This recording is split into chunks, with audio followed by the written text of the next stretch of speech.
This is the Beyond the Prophy podcast, the podcast that empowers you and inspires you to seek career excellence while pursuing your passion. And I'm your host, Jasmine Haley. Welcome to the Beyond the Prophy podcast. The guest that I have today is Ryan Rutar. I'm very happy that he had the time in his very busy schedule to join me today and actually talk about his journey. And I know for sure, listeners, that you're going to be inspired by what he has to share today. So thank you, Ryan, for being on the call. Well, thank you. You're so sweet. It's so nice to have that credit. Thank you. Well, you deserve it. You know, I did have to go through a little bit of clearance because he is the current president of Nebraska Hygienists Association. But he is now here, free and clear. And I'm so happy to have him. But all jokes aside, Ryan and I met. Oh, wow. I think. No. Weren't you at the Governess of Tomorrow? Yes. That was when I first met you. Really? I feel like we met before that, like at one of the many delegates at like nationals. Okay, you're right. When Tammy Filipiak,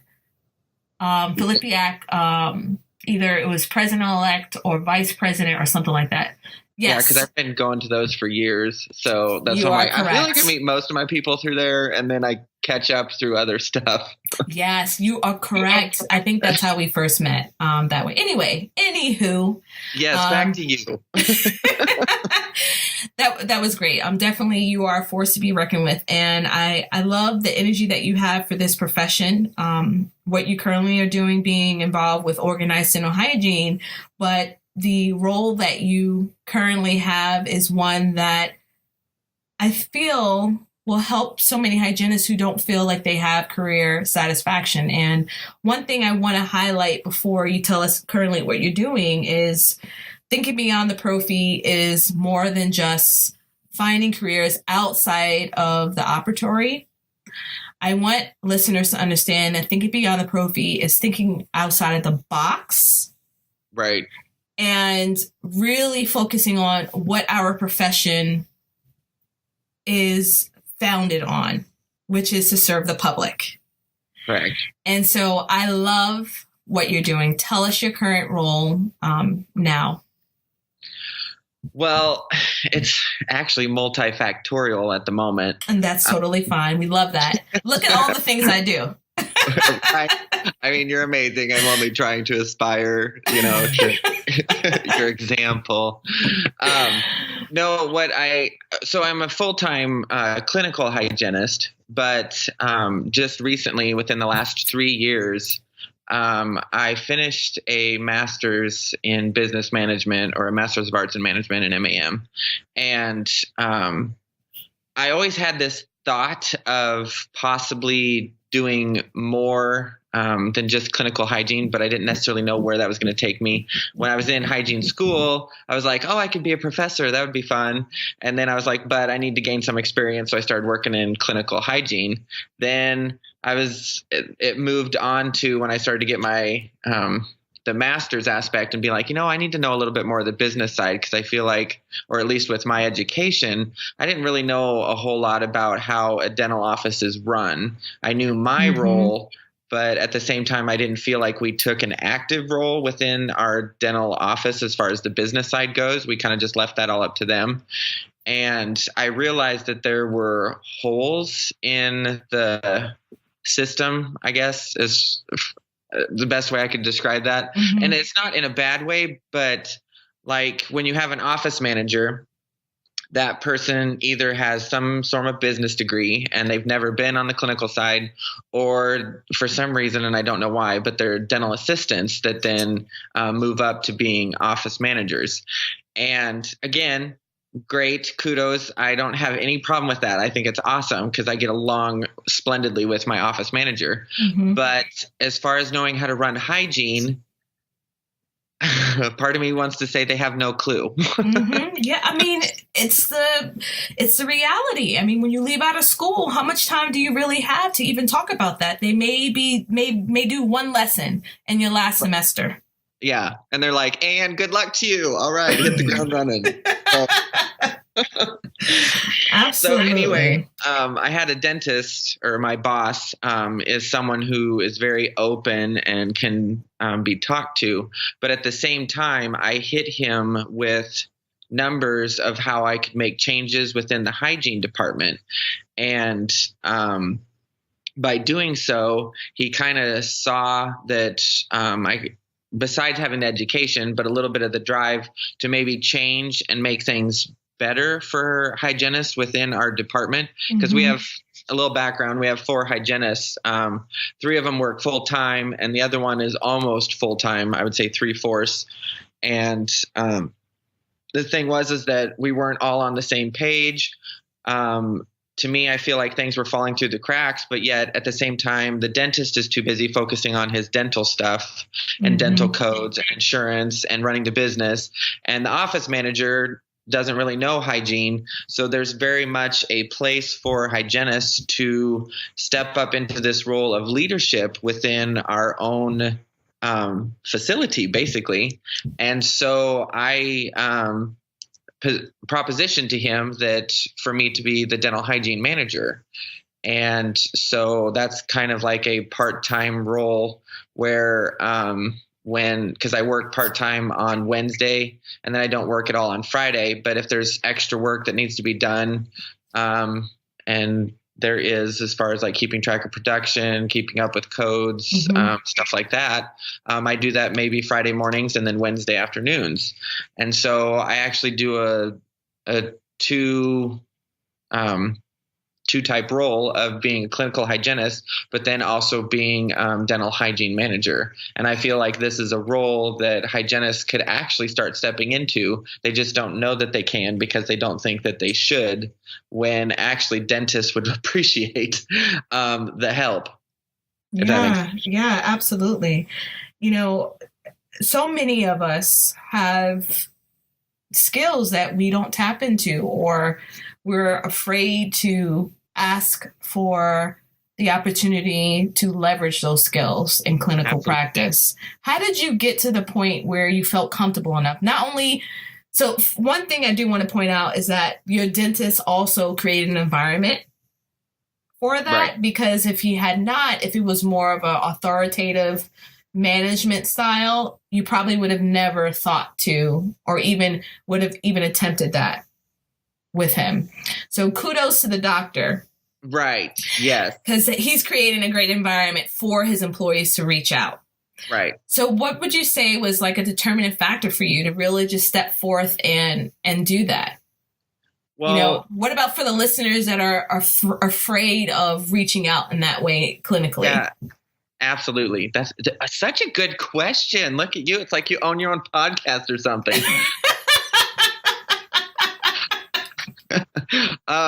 So the thing is that when I was in hygiene school, besides doing the whole professor thing, for some reason, I just didn't want to land in just clinical hygiene. I don't know why, but I always wanted to be in hygiene. So just so hygienists get that down, that I'm not going anywhere. Hygiene is my thing. Mm-hmm. But I was like, it'd be really cool to own your own hygiene practice. And so I kind of had that confidence of, I feel like if there's hygiene practices out there in California and Colorado, that, we have the ability to do this. And basically how it started was I started looking into our hygiene schedule and realized that I was finishing early on most of my patients. Now, it didn't mean that I was doing a bad job. Mm-hmm. It just meant that I'd got proficient in what I was doing. And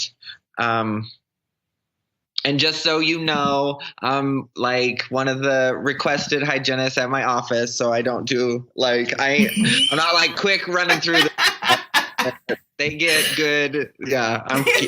He's legit. All right, listeners, he's legit. Right. I was just like, I'm not just a, prophy mill in and out and away you go. Cause we take pictures, we talk, we go over things. Mm-hmm. But the thing is that I try to keep it, lighthearted, and I'm sidetracking. Sorry. It's okay. Rabbit and chasing bunnies here. But what made me decide to go forward is that I felt like there was a time schedule of, okay, I feel like I could maybe shorten my time. And if I decided to shorten my time, then I wanted to be paid differently. And I decided to ask to be paid by production. So that's kind of how it got the ball running. Yeah. And then I realized that if I'm getting paid for production, that I could possibly do a little bit more. And a lot of people are usually scared of production, or they feel like, oh, well, now you're just trying to sell stuff. Mm-hmm. But the way that I looked at it was, if this was my family member, I would easily have this conversation with, hey, you need sealants, or hey, fluoride varnish would be a good idea. I know it's going to be out of pocket, but I think it's what's best for you. Mm-hmm. And if being paid for by production gives you just that itty bitty little bit of motivation just to be like, well, it allows you to have that conversation. Mm-hmm. Mm-hmm. It also then develops you and encourages you as a person to be like, I can be a little bit more courageous. I can kind of have those conversations with people, and they do say yes. They mm-hmm. do accept what I have to say, and you feel a little bit more, I don't know if the word's important, but, mm-hmm. Instead of just doing the pro-fee cleaning, you accept the fact, oh, you got some pockets, but, we'll deal with it. Mm-hmm. But it's like you finally start to bring the patient in, and then they, can have that conversation with you on prevention. You start to feel better about yourself. Yeah, absolutely. And when hygienists are able to understand how a dental office works, the business side of it, they're more invested. Absolutely. Because here's the thing, the sad reality is we understand that, we're talking about health. We want someone to have overall health. We get that. Everyone gets that. But in order to continue to provide services in a private practice, you've got to funds have to keep coming in. And, I don't think it's a totally bad thing for you not to be aware of, what your production is. It certainly shouldn't be, your treatment plan certainly shouldn't be production oriented, but right. Those models there, you can't ignore it. Otherwise you won't have a job. Well, and the thing is that, how you're saying it shouldn't be production oriented. That's absolutely right. It should be prevention oriented. Yes. So you enhance your prevention, but then at the same time, then it just turns out that your production increases because of the fact that you're enhancing your prevention. Right. Absolutely. Well, your skills, your prevention skills. Exactly. So even before you even asked about doing the management role, you were already asking and really leveraging your understanding of working professionally with the patients, but also how the business ran just clinically before you even asked for that role. So I think from just taking a look at your example, the hygienist needs to just get more empowered and understand how the structure of a dental office works, whether that be by taking classes or getting involved with a consulting agency such as your own, which we'll talk about in just a second, and being coached by hygienists that will help you to appreciate what, those things that we're just not really taught in dental hygiene school at all. Right. What we have to offer. Yes. Yeah, absolutely. So, well, and I was going to say, back to your original question, when you're, trying to strive to be better in hygiene or trying to care a little bit more, even if you're trying to get paid more, the thing that you have to think about is from their perspective, they're running a business. Now, granted, yes, they're trying to be the best care providers that they can be, but at the same time, they're still trying to support they're trying to support the front desk, their assistants, they have to maintain that full responsibility. And so when you go to make requests or you try to have that conversation with them, if they are intimidating, the thing that I found is that if you have numbers to help back you up, to be like, hey, this is what I offer. This is what I could improve the business aspect of things. I can help make things a little easier if you would allow me to do this. because when I started learning the insurance codes for hygiene, that also then showed him that he doesn't necessarily have to monitor hygiene. We are actually running ourselves. And there's times where he's asking us questions about, well, what are you doing for this? Or how do you run this? And then I can easily explain it to him. And he's just like, you know what? I'm so glad you're doing this, because he's like, I just don't have the time to go through all the codes and figure out what it is that we aren't doing or what we aren't using. And so each hygienist, I feel, has that ability to take that on themselves and actually help the dentist out. And I think, even if they are that managerial type, they will definitely appreciate any type of effort that you put towards that. Absolutely. Absolutely. So I want to go delve into something that I'm just really curious about. Oh, do. And I know that you're really gonna keep it real. So you're a Guygienist, obviously. What? That's new information. Who told? What are some of the struggles that you deal with as a Guygienist? Because I'm like, I want to know. I want to know, what is it like as a Guygienist? Do you have that much time? Or are you not supposed to tell me? Like, is this like a secret that is kept between Mr. RDH? Okay. Well, to me, there's a balance I've discovered of how you can't be you have to be somewhat humble, I think, because some hygienists can view you as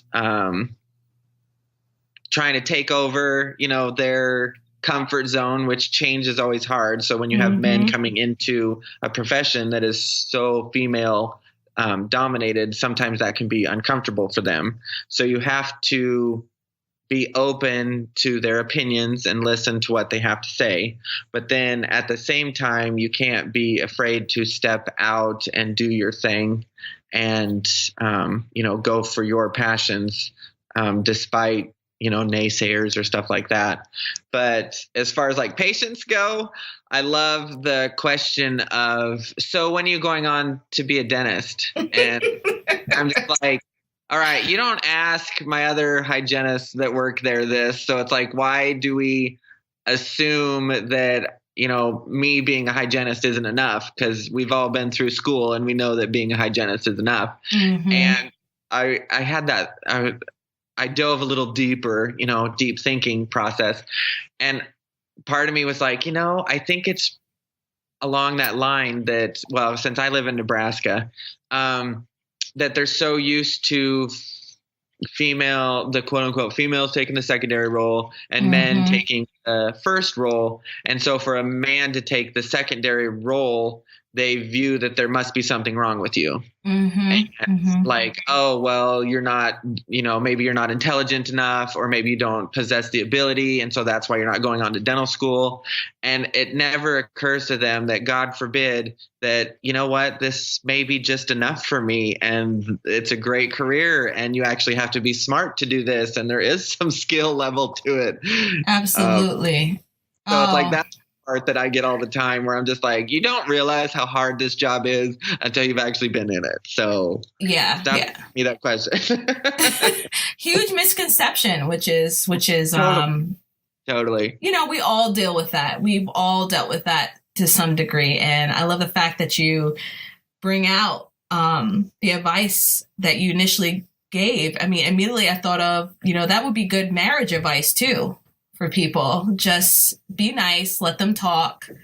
Oh, right. You have to be an active listener. Right. You say that, listening is one of the harder things to do. And that's no lie, because there's multiple times where you just want to interject and be like, no, I want to tell my story. You need to listen to me. Yeah. Well, I mean, it's just communication skills. That's it. Right. And I feel...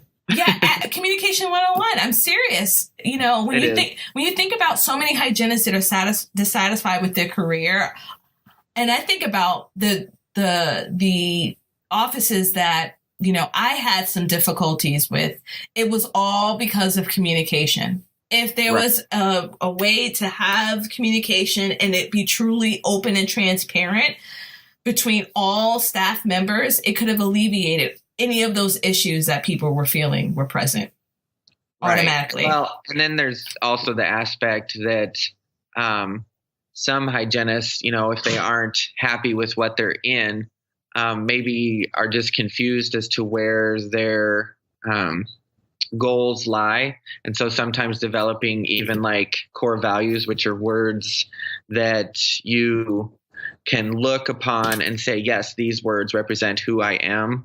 And if you tell yourself those every day, then it allows you to then stay more in the road or the path that you're wanting to go on.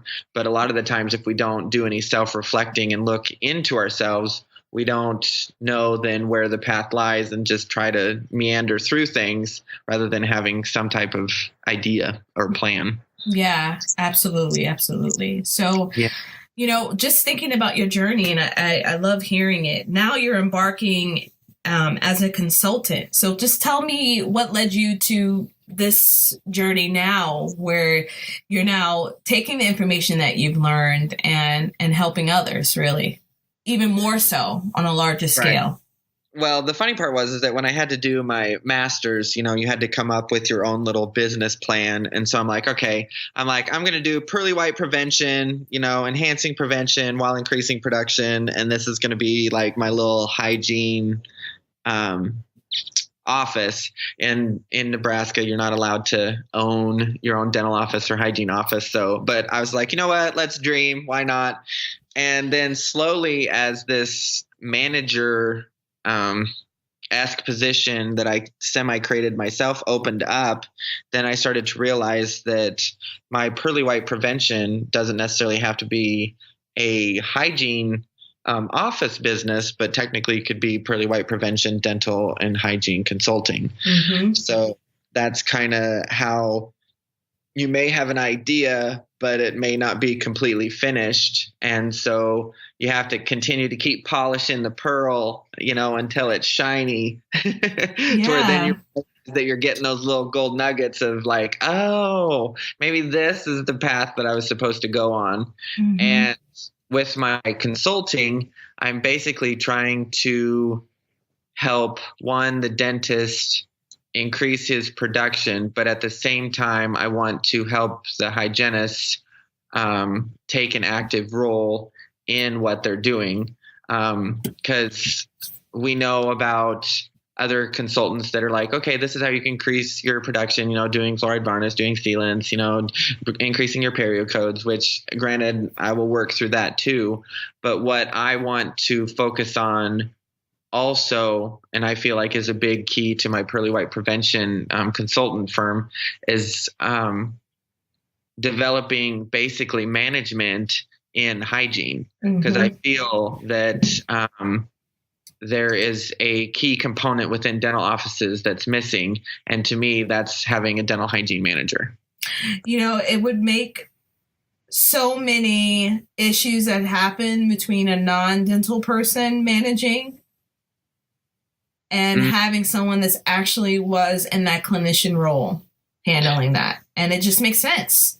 Well, and being from the hygiene, peeps, I know that I will listen to a hygienist more than I will someone who is not. You don't understand me. You don't know me. Don't even try to tell me how I need to do stuff. Absolutely. If you're in the trenches with them, to be like, no, I've been where you're at. I know what's going on. And I'm like, you do have the capabilities to do this. And this is how you can go about doing it, and even, grow and develop and, even work alongside the dentist and the office manager. So to me, I'm creating a tripartite like ADHA. And having like the boss, the office manager, and a hygiene manager, and having that set up rather than just an office manager and a dentist. Yes, absolutely. That is fantastic. That is fantastic. I'm very excited for you. Thank you. And I love what you're doing. I really love what you're doing. So listeners, another talent that I just want to make mention of just very briefly is that Ryan has the most beautiful voice. Oh, Lord. I just thought of that. Absolutely beautiful. Just beautiful. You're talking about the national anthem, aren't you? Yes. I said, what? Clutch my pearls. This can't be Ryan. That's right. Remember, Pearly White Prevention. Clutch your pearls. I love that. That could be a tagline. I'll sing to you. You can clutch your pearls and remember me. Man, it's incredible. funny that you say that, because I had a patient we have another male hygienist in our office, and one of my patients was going to see him because my schedule was full for that time period or whatnot. And as she was walking by, she saw me and she's like, wait. She's like, so who's going to sing the commercials to me? I'm like, I don't do. Yes, I do. Like a good neighbor, State Farm is there. I mean, that would definitely keep the patients coming. I tell you right? that much. I mean, that's all it takes. All you have to do is, hygienists out there, all you have to do is sing to your patients and they will come. Absolutely. And they will come. I love the fact that you point out developing your core values. It just seems like that's been standing out for me for the last month or two, from listening to other entrepreneurs and just listening to people who are just happy in their career, or at least striving for that as much as possible. Because again, what I want to point out for the listeners is that we're talking about career satisfaction, but we're not talking about career perfection. There are going to be times where you're just going to be over it. And I certainly feel that here and there. But you keep pushing through, of course, especially if you love it. But I love the fact that you talked about core values. I mean, core values are everything. And it's really knowing who you are, knowing what's important to you. And that means that in everything that you do, every action that you take, you consider that. And the people that you bring into your life, you consider that. And it just makes a world of a difference, because you're more sure of who you are, and just clear of the direction that you're going to be going. Well, absolutely. And especially, I feel like those come in handy on difficult days when you just got done dealing with a patient, and in your head, you can almost be like, okay, my core values are to be creative, they're to be humorous, and to be understanding. It's like, was I understanding in this point? It's like, maybe not. And that's why I'm getting upset, and so it kind of brings you back into who you are as a person, and it allows you to not be affected by negativity or things that may bring you down, and kind of brings you back into your center. Mm-hmm. I'm talking all like auras and chakras, your center. Yes. So, and then also with your core values, then you can create your mission statement. Because if you know what your core values are, which usually consist of about 5 words or whatnot, then you can create a mission statement, which is almost like a mantra or something that you say to yourself. And how, you deal with life and so forth. So Yes. I love that. I absolutely love that. So I have 2 more questions for you. What is that? Well, what was the last book that you read? Oh, actually, I'm still does it count if I'm still reading it? Yes, it does count. And you can use that. Great. Right now, I'm reading High Performance Habits. Who put you on to Brendan? Was that Karen? No, actually, it was believe it or not, it was a patient. That's another thing. Okay, this is a side note, but if you are authentic, and that means like if you're being who you really want to be, and not like, oh, well, I have my office personality and then I have my home personality. Yeah. Authentic is not having a certain personality for any type of situation that just is your personality. If you are authentic with your patients, they end up actually helping you to grow. And so when I was discussing like what I'm doing and this is what's going on and stuff, one of my patients is like, you should read High Performing Habits. They're like, that's really, he's like, I feel like that would be something that would be good for you. And he's like, and it would help develop. And so that's how that book came about. Don't you love it?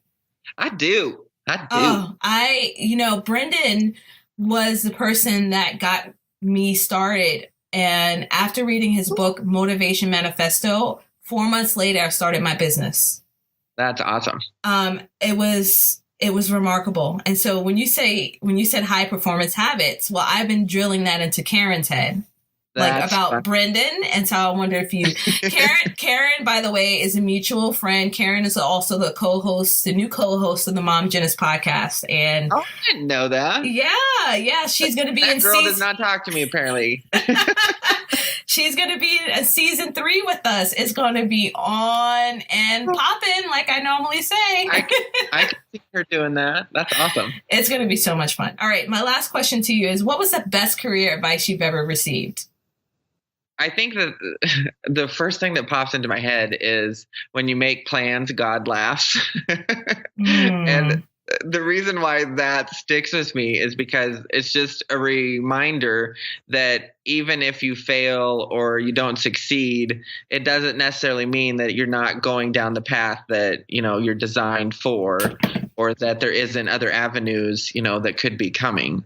And so it's not saying that you shouldn't make plans, but it's a different way of looking at it. And so to me, I just kind of laugh to myself, when, something doesn't work, that I'm just like, okay, well then maybe that's not supposed to be the way it goes. And, we keep trucking forward, but you can't let those small little things get you down. Absolutely. Absolutely. I appreciate that. And I appreciate you, Ryan, for coming on to the show, making me laugh. You're actually my final interview for today. And I got some good belly laughs out of it. Definitely. I'm glad you get a workout in the meantime. I know, because this honey child needs one. Oh my goodness. Now you can go get your wine, girl. Right? Yeah, it's been a struggle with being in grad school, but it's almost over and I will get my life back. And my hair will grow back too. I've cut everything off. What are you studying? Oh, I'm getting a master's in dental hygiene with a concentration in public health and education. They do like a dual concentration at Foam School of Dental Hygiene. So very nice. Thank you. I'm graduating in May. And I cannot wait. Exciting. I know, it's finally here. I cannot wait.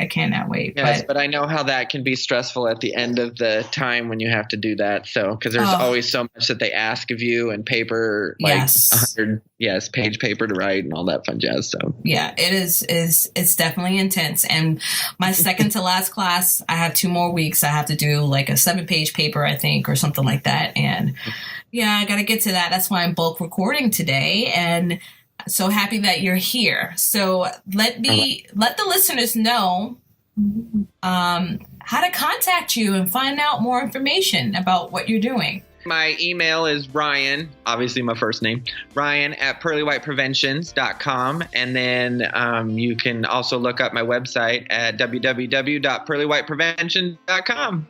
All right. Awesome. All right. Thank you so much again, Ryan, for coming on the show. I appreciate it. Thank you for the opportunity.